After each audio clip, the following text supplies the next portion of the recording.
Good morning. Happy Wednesday morning. I'm running late this morning. So I'm going to jump right in. Day 61, March 10th.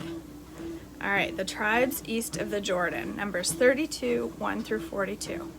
The tribes of Reuben and Gad owned a vast number of livestock. So when they saw that the lands of Jazer and Gilead were ideally suited for their flocks and herds, they came to Moses, Eleazar the priest, and the other leaders of the community. They said, "Notice the towns of Adaroth, Dibon, Jazer, Nimrah, Heshbon, Eliah, Sibmah, Nebo, and Beon. The Lord has conquered this whole area for the community of Israel. It is ideally suited for all of our livestock. If we found favor with you, please let us have this land as our property, instead of giving us land across the Jordan River. Do you intend to stay here while your brothers go across and do all the fighting?" Moses asked the men of Gad and Reuben, "Why do you want to discourage the rest of the people of Israel from going across the land the Lord has given them? Your ancestors did the same thing when I sent them from Kadesh Barnea to explore the land. After they went up to the valley of Eshcol and explored the land, they discouraged the people of Israel from entering the land the Lord was giving them. Then the Lord was very angry with them, and he vowed, 'Of all those I rescued from Egypt, no one who is 20 years or older will ever see the land I swore to give Abraham, Isaac, and Jacob, for they have not obeyed me wholeheartedly. The only exceptions are Caleb, son of Zephaniah, and the Kenizzite, and Joshua, the son of Nun, for they have wholeheartedly followed the Lord.' The Lord was angry with Israel and made them wander in the wilderness for 40 years, until the entire generation that sinned in the Lord's sight had died. But here you are, a brood of sinners, doing exactly the same thing. You are making the Lord even angrier with Israel. If you turn away from him like this and abandon them again in the wilderness, you will be responsible for destroying this entire nation." But they approached Moses and said, "We simply want to build pens for our livestock and fortified towns for our wives and children. Then we will arm ourselves and lead our fellow Israelites into battle until we have brought them safely to their land. Meanwhile, our families will stay in the fortified towns we build here, so they will be safe from any attacks by the local people. We will not return to our homes until all of the people of Israel have received their portions of land. But we do not claim any of the land on the other side of the Jordan. We would rather live here on the east side and accept this as our grant of land." Then Moses said, "If you keep your word and arm yourselves for the Lord's battles, and if your troops cross the Jordan and keep fighting until the Lord has driven out his enemies, then you may return when the Lord has conquered the land. You have fulfilled your duty to the Lord and to the rest of the people of Israel, and the land on the east side of the Jordan will be your property from the Lord. But if you fail to keep your word, then you will have sinned against the Lord, and you may be sure that your sin will find you out. Go ahead and build towns for your families and pens for your livestock, but do everything as you have promised." Then the men of Gad and Reuben replied, "We, your servants, will follow your instructions exactly. Our children, wives, flocks, and cattle will stay here in the towns of Gilead. But all who are able to bear arms will cross over to fight for the Lord, just as you have said." So Moses gave orders to Eleazar the priest, Joshua, son of Nun, and the leaders of the clans of Israel. He said, "The men of Gad and Reuben, who are armed for battle, must cross the Jordan with you to fight for the Lord. If they do, give them the land of Gilead as their property when the land is conquered. But if they refuse to arm themselves and cross over with you, then you must accept the land with the rest. You must accept the land with the rest of you in the land of Canaan." The tribes of Gad and Reuben said again, "We are your servants, and we will do as the Lord has commanded. We will cross the Jordan into Canaan, fully armed to fight for the Lord, but our property will be here on this side of the Jordan." So Moses assigned the land to the tribes of Gad, Reuben, and half the tribe of Manasseh, son of Joseph. He gave them the territory of King Sihon, the Amorites, and the land of King Og of Bashan, the whole land with its cities and surrounding lands. The descendants of Gad built the towns of Dibon, Adaroth, Aroer, Athrashophan, Jazer, Jogbala, Beth Nimrah, and Beth Haran. These were all fortified towns with pens for their flocks. The descendants of Reuben built towns in Heshbon, Elilah, Kiriathaim, Nebo, Baal-meon, and Sibmah. They changed their names. I can see why. They changed the names of some of the towns they conquered and rebuilt. Then the descendants of Machir of the tribe of Manasseh went to Gilead and conquered it, and they drove out the Amorites living there. So Moses gave Gilead to the Machirites, descendants of Manasseh, and they settled there. The people of Jair, another clan of the tribe of Manasseh, captured many towns in Gilead and changed the name to that region, the town of Jair. Meanwhile, a man named Noah captured the town of Kenath and its surrounding villages, and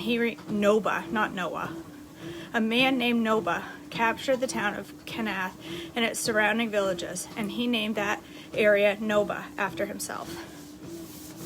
Remembering Israel's journey, Numbers 33, 1 through 56.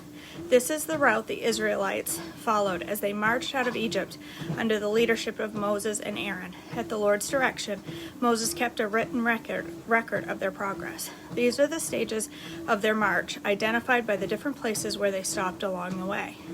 They set out from the city of Ramses early in spring, on the 15th day of the first month, on the morning after the first Passover celebration. The people of Israel left defiantly, in full view of the Egyptians. Meanwhile, the Egyptians were burying all their firstborn sons, whom the Lord had killed the night before. The Lord had defeated the gods of Egypt that night with great acts of judgment. After leaving Ramses, the Israelites set up camp at Succoth. They left Succoth and camped at Etham on the edge of the wilderness. They left Etham and turned back towards Pi-hahiroth, opposite of Baal-zephon, and camped near Migdol. They left Pi-hahiroth and crossed the Red Sea into the wilderness beyond. They traveled 3 days into the Etham wilderness and camped at Marah. They left Marah and camped at Elam, where there were 12 springs of water and 70 palm trees. They left Elam and camped beside the Red Sea. They left the Red Sea and camped in the wilderness of Sin. They left the wilderness of Sin and camped at Dophkah. They left Dophkah and camped at Alush. They left Alush and camped at Rephidim. There was no water for the people to drink. They left Rephidim and camped in the wilderness of Sinai. They left the wilderness of Sinai and camped at Kibroth-Hattava. They left Kibroth-Hattava and camped at Hazeroth. They left Hazeroth and camped at Rithmah. They left Rithmah and camped at Rimmon-Perez. They left Rimmon-Perez and camped at Libnah. They left Libnah and camped at Rissa. They left Rissa and camped at Kehalatha. They left Kehalatha and camped at Mount Shepher. They left Mount Shepher and camped at Heradah. They left Heradah and camped at Machaloth. They left Machaloth and camped at Tahath. They left Tahath and camped at Terah. They left Terah and camped at Mithkah. They left Mithkah and camped at Hashmona. They left Hashmona and camped at Mazeroth. They left Mazeroth and camped at Benajakin. They left Benajakin and camped at They left Benjakin and camped at Haggidgad. They left Haggidgad and camped at Jothbatha. They left Jothbatha and camped at Abranah. They left Abranah and camped at Ezion-Geber. They left Ezion-Geber and camped at Kadesh in the wilderness of Zin. They left Kadesh and camped at Mount Hor at the border of Edom. While they were there at the foot of Mount Hor, Aaron the priest was directed by the Lord to go up the mountain, and there he died. This happened in midsummer, on the first day of the 5th month of the 40th year, Israel's departure from Egypt. Aaron was 123 years old when he died there on Mount Hor. At that time, the Canaanite king of Arad, who lived in the Negev in the land of Canaan, heard the people of Israel were approaching his land. Meanwhile, the Israelites left Mount Hor and camped at Zalmonah. They left Zalmonah and camped at Punon. They left Punon and camped at Oboth. They left Oboth and camped at Ai-Abiram on the border of Moab. They left Ai-Abiram and camped at Dibon-Gad. They left Dibon-Gad and camped at Almon-Diblathaim. They left Almon-Diblathaim and camped at the mountain east of the river near Mount Nebo. They left the mountains of the east of the river and camped at the plains of Moab beside the Jordan River across from Jericho. Along the Jordan River, they camped at Beth Jeshimoth,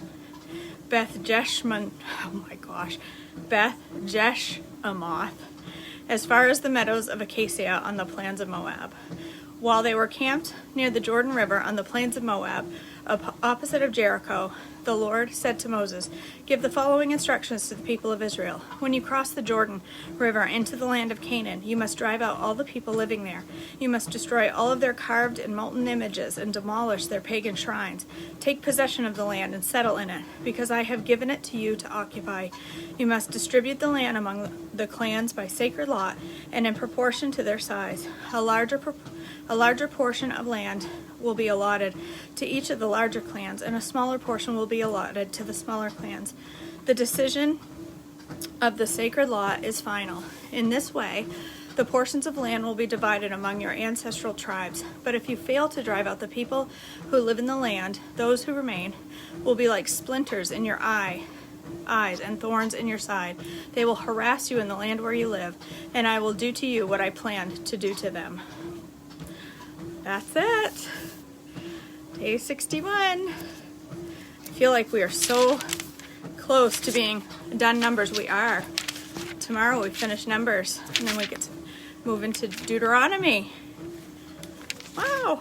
Awesome. All right. That's it for day 61. That wasn't bad. 12 minutes. Not too bad. All right.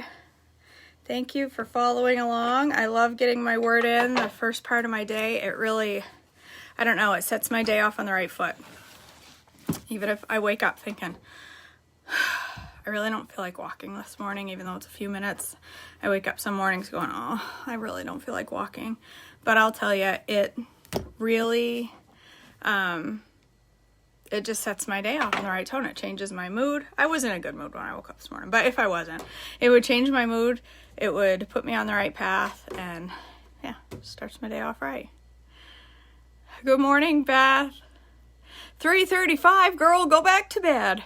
I'm all a fan of getting up early, but that might be pushing it. So she's either getting up early to pee, she's feeding a baby, or she's got to go to work, one or the other. All right, you guys, have a blessed Wednesday. I'm going to go upstairs and cook some breakfast. All right, I love you all. Have a wonderful day. Bye.